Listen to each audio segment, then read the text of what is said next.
రండి. ఎక్కడికి? Tiffin ready. మళ్ళీ నేను పెట్టకపోతే తను పెట్టేస్తుంది కదా. రండి. ఇలా ఎవరైనా టిఫిన్ చేస్తారా? స్నానం అయ్యాక టిఫినే కదా. ఇదిగో స్నానానికి టిఫిన్కి మధ్య ఇంకోటి ఉంటది, బట్టలు కట్టుకోవటమని. అది తెలుసోలేదు నీకు? అయితే త్వరగా కట్టేసుకోండి. ఏంటి కట్టేసుకోవాలి? పుట్టినరోజుని కూడా పాత బట్టలేనండి, కొత్త లేవా? లేవండి. ఎందుకు లేవు?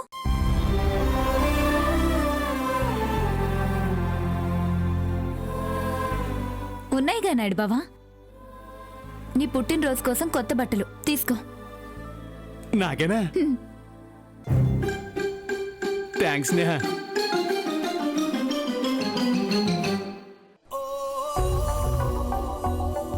చాలా థ్యాంక్స్ నేహ.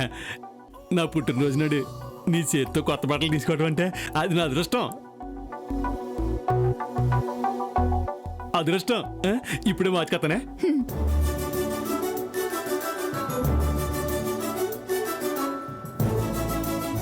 నువ్వు ఇదంతా కావాలని చేస్తున్నావు కదా. నువ్వు పొరపడుతున్నావు కావేరి. నువ్వు చేయని పని నేను చేస్తానన్నాను.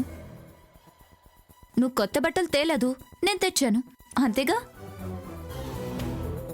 అయినా పుట్టినరోజు కొత్త బట్టలు ఇవ్వడం పాత విషయమే కానీ కొత్త ఆలోచన కాదు కదా. అది నువ్వు మర్చిపోయావు, నేను గుర్తుపెట్టుకున్నాను. కావేరి, అల్లుడు గారికి కొత్త బట్టలు తెచ్చాను. ఏరి స్నేహ, ఇదిగా. ఏంటి మీరు కొత్త బట్టలు తెచ్చారా? చాలా తొందరగా తెచ్చారు. అంతకు మించి తొందరగా స్నేహ ఈ బట్టలు తెచ్చింది. బాగున్నాయా?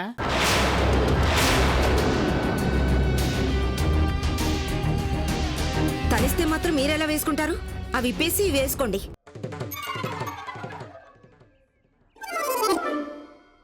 ఎందుకు ఇప్పేయాలండి? ఎందుకు ఇప్పేయాలి? అవి ఎందుకు వేసుకోవాలి నేను? ఎందుకంటే నీ భార్య కావేరి తెచ్చింది కాబట్టి. భార్య ఊరికే పదం వాడితే సరిపోదండి. ఇదిగోండి, మొగుడు అన్నాక మరి ఉదయాన్నే పుట్టినరోజు తెలిసాక ఇప్పుడు దాకా నాకు శుభాకాంక్షలు కూడా చెప్పలేదు. అది ఆవిడికి నా మీద ఉన్న విలువ, గౌరవం.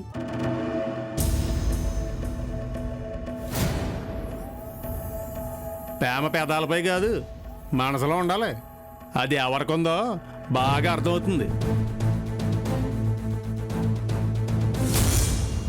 ఇదిగోండి, రాజకీయాలు రాద్ధాంతాలు చేయటం కాదు, మనుషుల్ని మనుషులుగా చూడటం ముందు నేర్చుకోవాలి. పుట్టినరోజు నాడు సంతోషంగా ఉండకుండా ఆ గొడవలు ఎందుకు నాయుడు బావా? పద, దేవుడికి దండం పెట్టుకుందు గాని. అలాగే స్నేహ.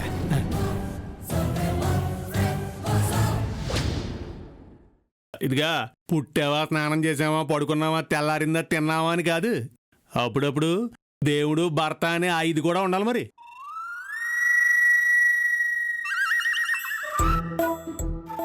విన్నావా ఆయన మాటలు? చూసావా తను ఎలా ఎగరేసుకుపోతుందో? నువ్విలా నంగిలా దద్దమ్మలా ఉంటే అది అలాగే చేస్తుంది. చదువుకున్నావు, ఆ మాత్రం తెలీదా? నాకు తెలీదు. సరే, నువ్వైనా చెప్పాలి కదమ్మా.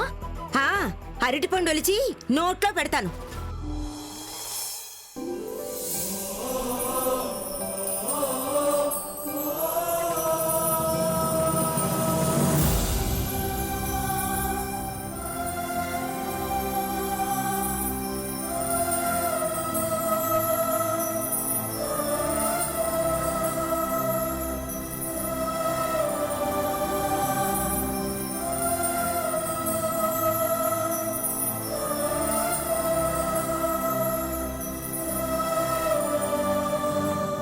స్నేహ, కొన్ని అచ్చంతలు తీసావా?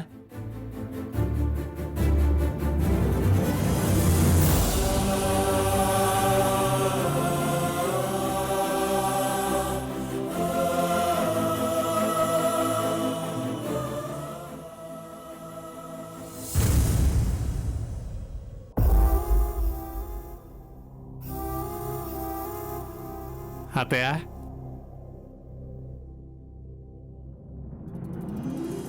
హ్యాపీ బర్త్డే నాయుడు బావా. థ్యాంక్స్. అత్తయ్య, ఇవాళ నా పుట్టినరోజు, నన్ను ఆశీర్వదించండి.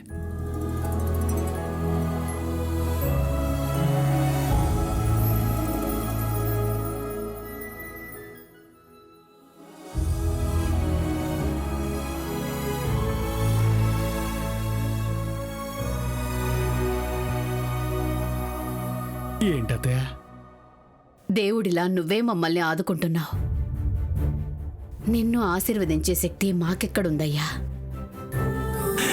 అంత మాట మాత్రం అనకండి అత్తయ్య. నేనేం దేవుని కాదు, ఈ ఇంటి మనిషిని.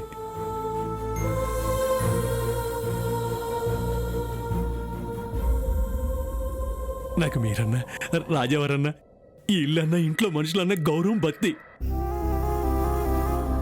నిండు నూరేళ్ళు మీ అందరికీ సేవ చేసుకునే అదృష్టం నాకు కలగాలని, అంత ఆయుష్ నాకు ఉండాలని ఆశీర్వదించండి అత్తయ్య.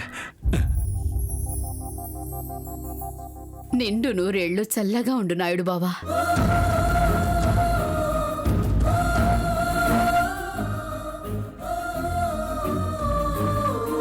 రుణం తీర్చుకుంటున్నావో రుణగ్రస్తుల్ని చేస్తున్నావో తెలియదు గాని నువ్వు దేవుడు వేరా, నిజంగా దేవుడివే.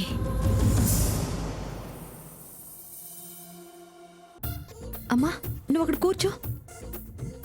ఎందుకే? కూర్చో చెప్తాను.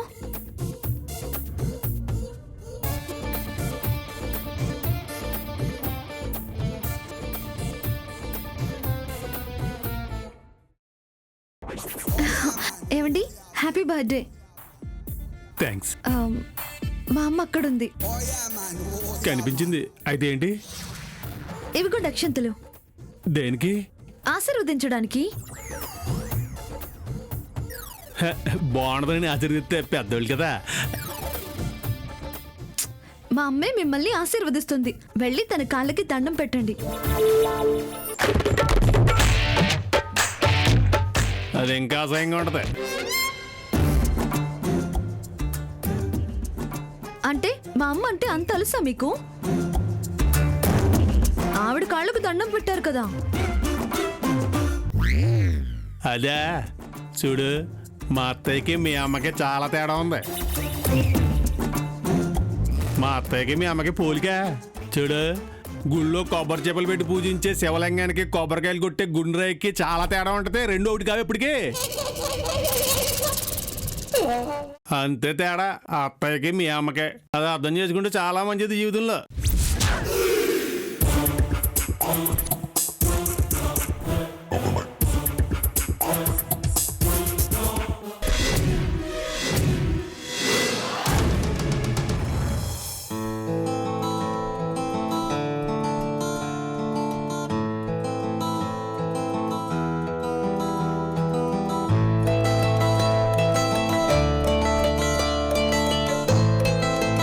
చాలు చాలు.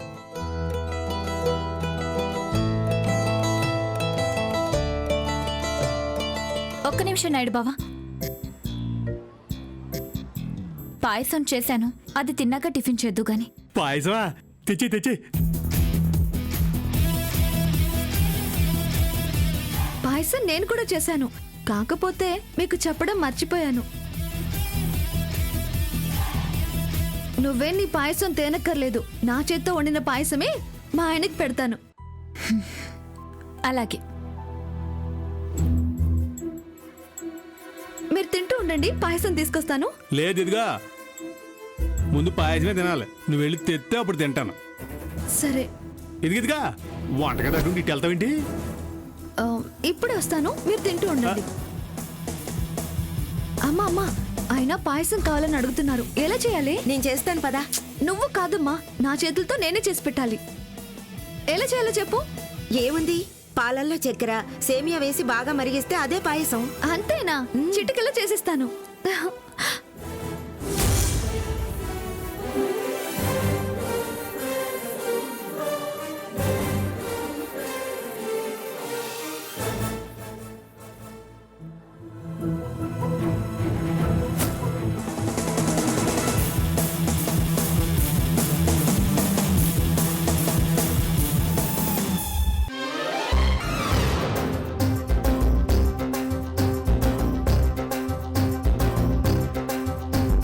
అదేంటి సాల్ట్ కలుపుతుందేంటి?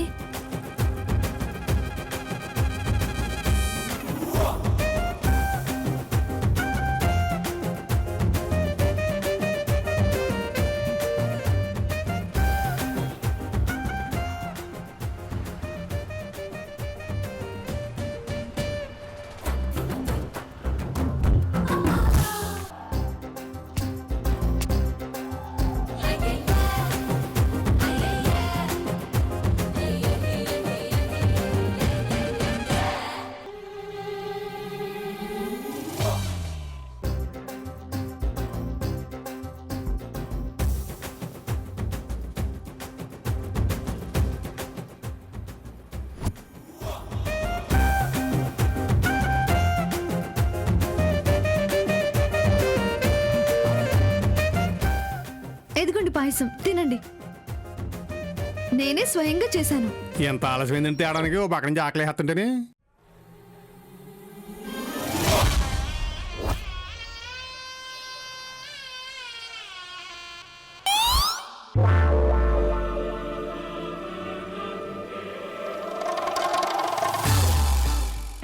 చాలా బాగుంది.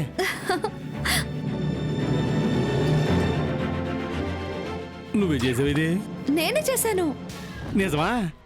చాలా రుచిగా ఉంది. ఏంటి అల్లుడు గారు, మా అమ్మాయిని తెగ పొగిడేస్తున్నారేంటి? పాయసం అంత బాగా చేసిందా? చాలా బాగుంది. కావేరి, నువ్వు చేసిన పాయసం నాకు కూడా కొంచెం తీసుకురా. అలాగేనమ్మా.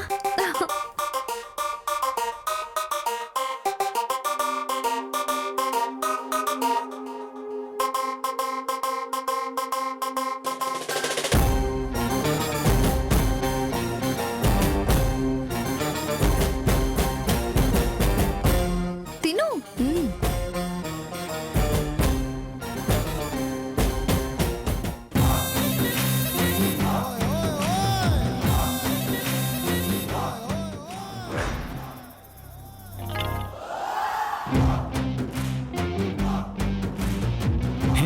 ఏంటి అలా ఉండిపోయారు? చాలా బాగుంది కదా రుచి. చాలా బాగుంది, చాలా అద్భుతంగా ఉంది. నేనైతే ఓ సొక్క కూడా మిగలు కూడా తినేస్తాను. ఆ మిగిలింది కూడా నాకే వేసేయండి. మీ అమ్మాయికి ఎంత బాగా వంట వచ్చా నాకు తెలీదు.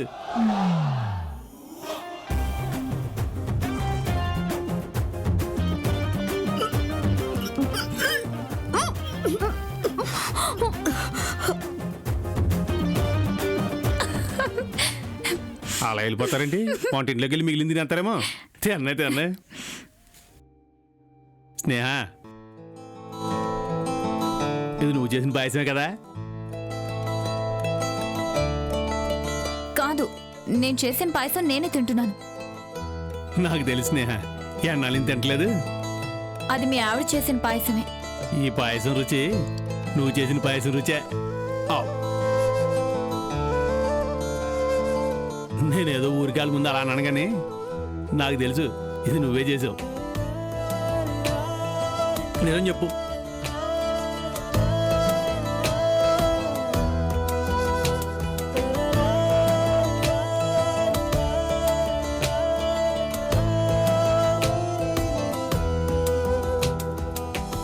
అమ్మా, అమ్మా, ఇదిగో అమ్మా. గుడికెళ్ళొస్తామమ్మా. అలాగేనమ్మా. ఏవండి,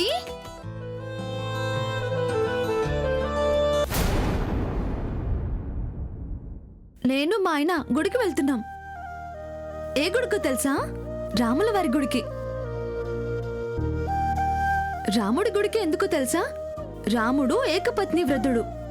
అంటే ఒకటే భార్య, ఒకటే బాణం, ఒకే మాట. పరస్త్రీల వంక కన్నెత్తి కూడా చూడడు. శూర్పణఖ కూడా ట్రై చేసింది కానీ కుదరలేదు. చెవులు రెండు కోసేశాడు. ఆ రాముడిలాగే నాయుడు బావా, సీతలాగే నేను. మా మధ్యలోకి ఏ శూర్పణఖొచ్చినా ముక్కు చెవులు కోసిస్తాం.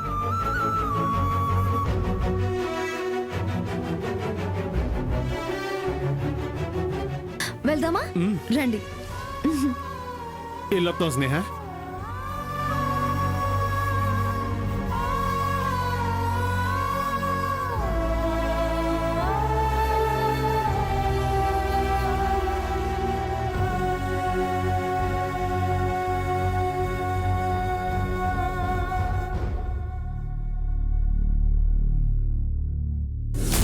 రాముడి గుడికి ఎందుకో తెలుసా? రాముడు ఏకపత్ని వ్రతుడు. అంటే ఒకటే భార్య, ఒకటే బాణం, ఒకే మాట.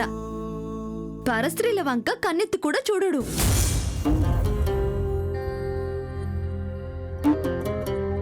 మా మధ్యలోకి ఏ శూర్పణఖొచ్చినా ముక్కు చెవులు కోసిస్తాం.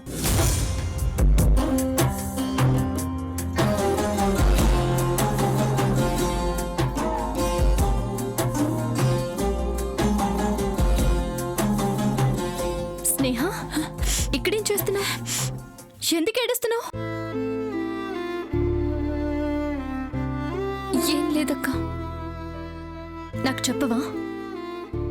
నాయుడు బావ పుట్టినరోజని పొద్దున్నుంచి చాలా చేశాను. గుడికి కూడా తీసుకెళ్లి పూజ చేయిద్దాం అనుకున్నాను. ఆ అవకాశం లేకుండా పోయింది. కావేరి నాయుడు బావని తీసుకుని రామాలయానికి వెళ్ళింది. వాళ్ళు రామాలయానికి వెళితే నువ్వు శివాలయానికి వెళ్ళు, అక్కడ పూజ చేయించు. అది నీ మనసులోని భయం నాకు అర్థమైంది స్నేహ. ఎవరో ఏదో అనుకుంటారని నువ్వు వెనకడుకు వేయొద్దు. నిన్న నీకు చెప్పింది కూడా ఇదే. నీకేది చేయాలనిపిస్తే అది చెయ్యి. అది నాయుడు బావ విషయంలో అయినా ఇంకే విషయంలో అయినా. వెళ్ళు, శివాలయంలో పూజ చేయించురా. నిన్నెవరూ ఆపలేరు. బయలుదేరు స్నేహ, ధైర్యంగా వెళ్ళిరా.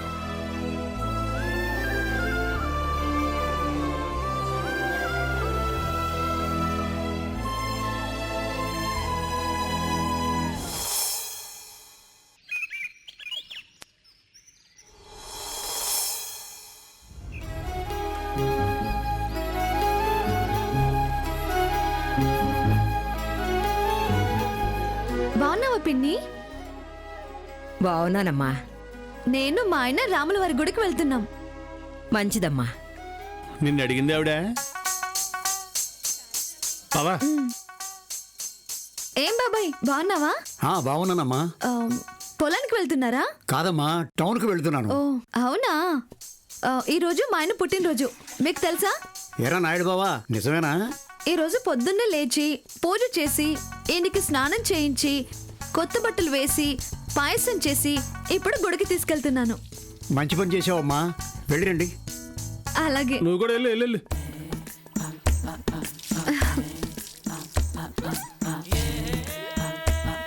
ఏమండి, ఆగండి. ఎందుకంత కంగారు? మనం ఏమైనా సినిమాకో షికార్కో వెళ్తున్నామా? మొదలైపోతుందని కంగారు పడ్డానికి? గుడికే కదా, నెమ్మదిగా వెళ్దాం. అలాగే పద. సరే.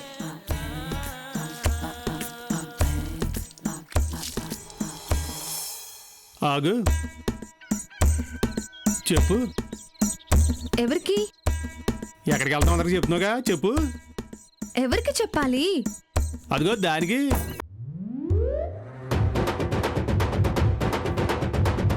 జంతువులకి పక్షులకు కూడా చెప్పాలా?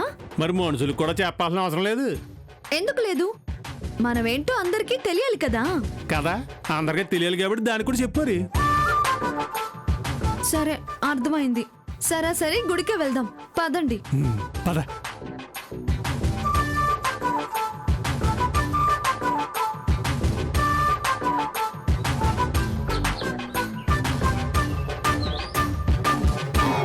ఏమండి, అటటు. శివాలయానికి వెళ్దాం. అదేంటి, మనం రామాలయానికి కదా వెళ్దాం అనుకుంది. శివాలయానికి వెళ్దాం. అక్కడికెందుకు? అసలే శివుడికి పార్వతి గంగా అని 2 భార్యలున్నారు. ఏంటి, ఆయనలో మీరు కూడా 2తో ఉందామనా? అదేం కుదరదు. మనం రామాలయానికి వెళ్దాం. ఎందుకంటే ఆయనకి ఒక్కరే భార్య. రాముడు అనుకో సీతను అడవులకు పంపించాడు. తర్వాత రావణాసుడేమో సీతను లంక తీసుకెళ్ళాడు. ఆ తర్వాత కూడా ఏది వెనక్కి తీసుకొచ్చిన తర్వాత కూడా మళ్ళీ సీతమ్మ అడవుల్లోనే ఉంది. రాముడి పక్కన కన్నా అడవుల్లోనే ఎక్కువ జీవితం గడిపింది. నీకు అది సమతం అయితే ఓకే, నాకు కూడా పర్లేదు అమ్మో, కదా. అదే శివుడు అనుకో 2 భార్యలు ఉన్నా ఓ భార్య నెత్తిమి పెట్టుకుని ఇంకో భార్యకి సగం శరీరం ఇచ్చి తనతోడే తిప్పుకున్నాడు ఎక్కడికి వెళ్ళినా. అవునవును. ఇప్పుడు చెప్పు, ఇటా అటా?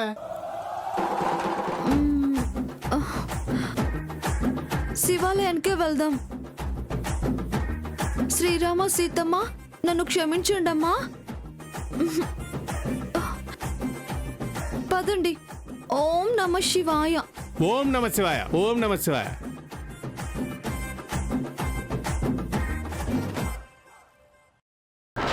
ఏయ్, నువ్వేంటి ఇక్కడ?